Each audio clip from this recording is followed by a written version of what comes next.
So about a week ago, we started doing blind bundles in the store. If you're not familiar with blind bundles, they kind of come from, I don't know, I think stores have done that for a long time. I know with children, like my niece, she was really into blind bags, where you can win, you buy these little bags, and there's like little toys in them and stuff, just like really little toys. So, but they're very popular, and so far, not too shabby. Audrey and I have been putting together a bunch of blind bundles. We did some for CDs, and then we've done some for cassette tapes, and then we've been doing stuff for vinyl, obviously. And I try to be fair.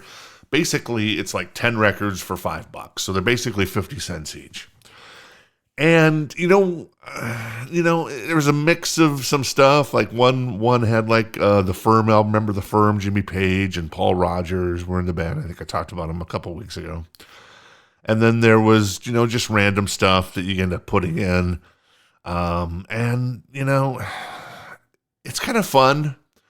I feel like anytime anybody opens up one of these blind bundles, they're going to be disappointed, but I need to not look at it that way. I need to look at it as I'll be like, I just got 10 records for $5. They're 50 cents each.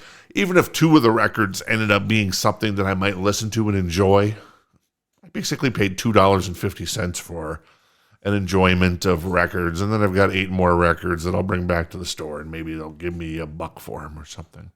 I don't know, but it's kind of fun, and so far it's the reception is pretty well, so we'll see how that continues. So there you go. Hey, welcome to Vinyl Tour. It's your good friend, it's your pal, it's your compadre, it's TC, everybody.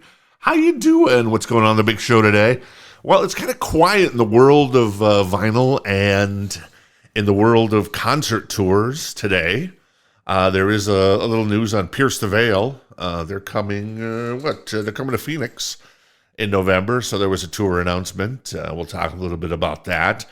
Discogs sent out their best-selling album so far through, almost 7 months of the year. I'm going to talk about that since there's, once again, not a lot going on. And then we'll talk about some of the new vinyl that's up on the Rock This Town Records website because, that's the store that my wife and I own. So when in Rome, do as the Romans do. I don't get the chance to talk about every new vinyl that comes out on the show. I kind of try to spotlight stuff and dig a little deeper, like we did, say, with the Roger Waters record yesterday, Chris Stapleton in the past, blah, blah, blah, blah, blah, blah, blah. So there you go. And then our gateway song of the day is, I forgot to choose one. So this is going to, I got one.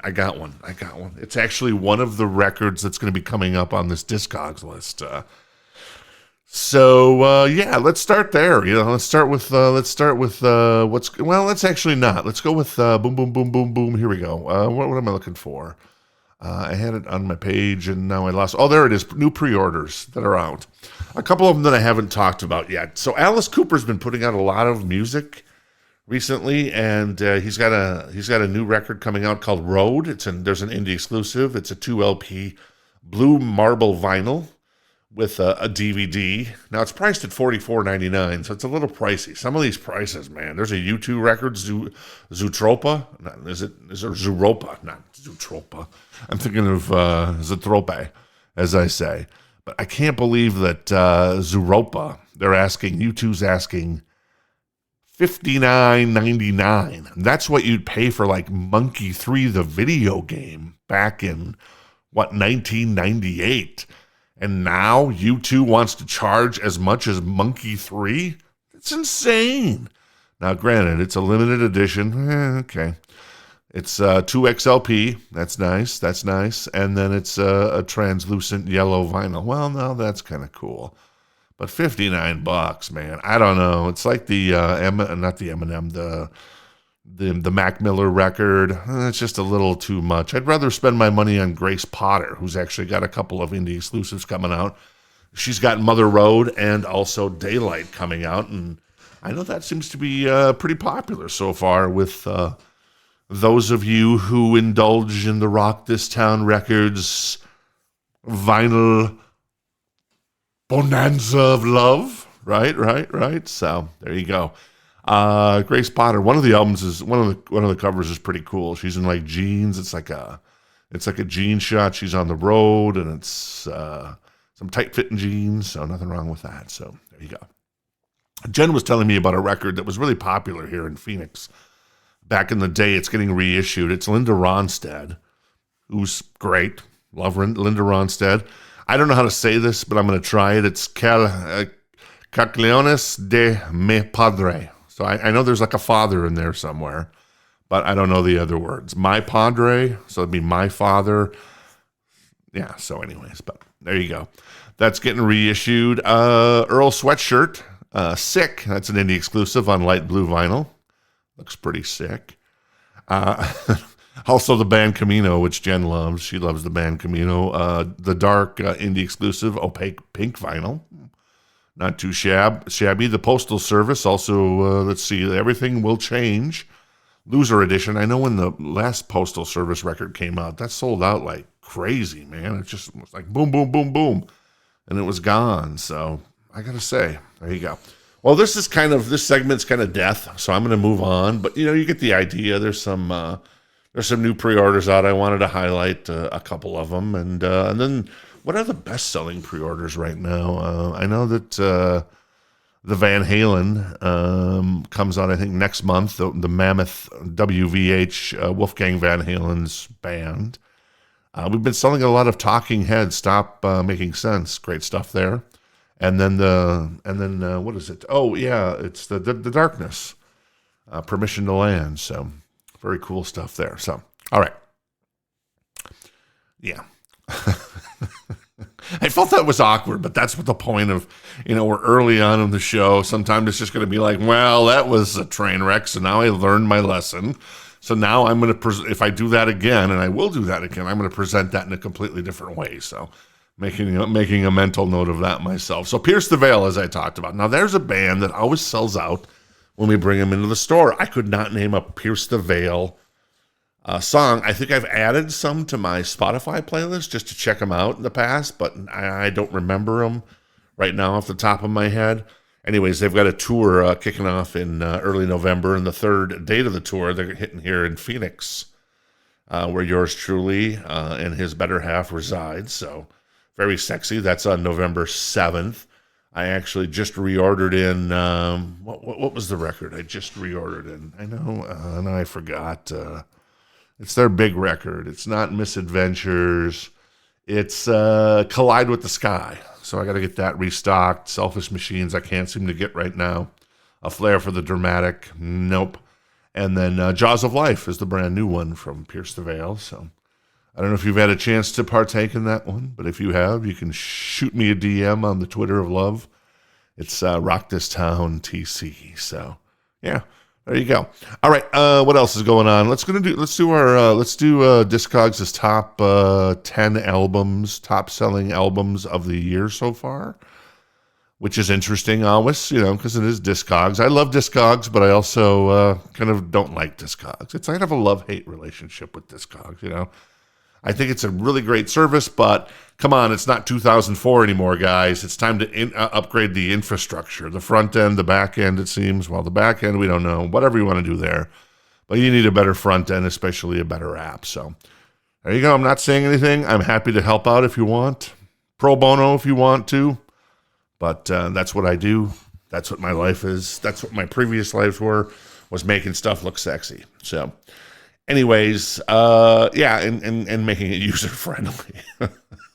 Which, in a lot of ways, I mean, it's weird. Like, the app will do stuff that the desktop version won't do. And anyways, but I digress. But still, it's a great service, and it's an asset to the vinyl community and the music community on whole. So number 10 so far, at least according to Discogs, they're the best-selling records on Discogs of new stuff that's come out this year is the first two pages of Frankenstein from the National. Now, I think it's Aaron Dresner's voice, especially when he sings with Taylor Swift. Really good stuff. I haven't really dug into the National that much, but once again, that's a band that always sells out when we get them in stock. So just like need more National in stock. Let's see, number 9, Portals, Melanie Martinez. Okay. Number 8, In Times New Roman, Queens of the Stone Age. Really love this album. It's really good. We still have copies of the blue and the red in stock, though they're kind of dwindling down now. But I really got into Queens of the Stone Age because of the Taylor Hawkins tribute when Josh Homme did a Bowie song. What was it? Let's Dance. And then he came out and did a set with them Crooked Vultures with John Paul Jones and Mr. Dave Grohl on drums. So that was very cool. And then, there's that classic, there's a bunch of classic Queens of the Stone Age albums. And this one is really good. I think it's great. It's fantastic. I think the album is a bit overpriced on a retail standpoint. Nothing I can do there.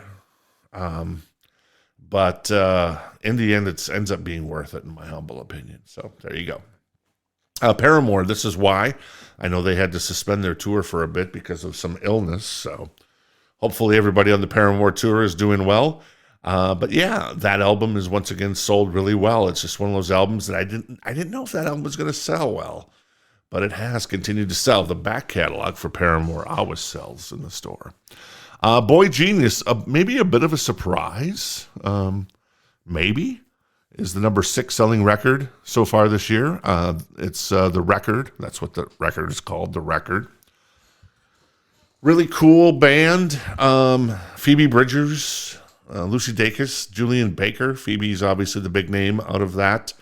And there you go. That leads us to our gateway song of the day.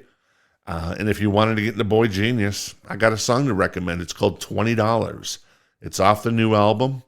It's a great, great song, man. It's kind of an unconventional song, but it rocks. I mean, in a certain way, and it's just a fun song. I don't know. It's not. I really wouldn't call it like a earworm song by any means, but it's just like one of these songs that, well, maybe it will get in your ear and stuff. I just really love it. It's a great song. So congratulations to Boy Genius on putting that one out. And there you go. Not too shabby. I know they've been extending their tour because it's been so popular. So it'll be interesting to see what happens. It sounds like Phoebe Bridgers, from what I hear, though my sources are pretty much nil.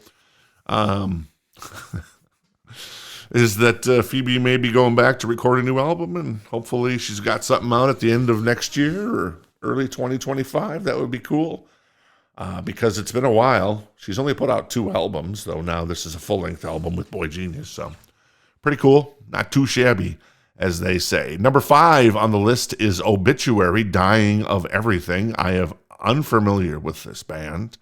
They are death metal, so that's perhaps why I am unfamiliar with them, so maybe I'll have to check them out. Number 4, Cracker Island by Gorillaz. Gotta say, this album, man, I like this album. I think this album is really good. I loved it.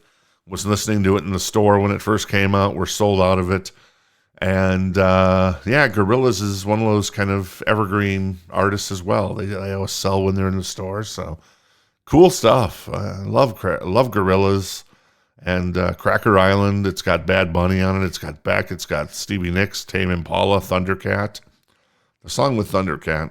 Really dig that song. So there you go. Number 3 is 72 Seasons by Metallica. This one kind of came out and then kind of, I don't know. There was that initial run, and now it's just kind of slowed down, I guess maybe there was just too many Walmart exclusives for Lars and company.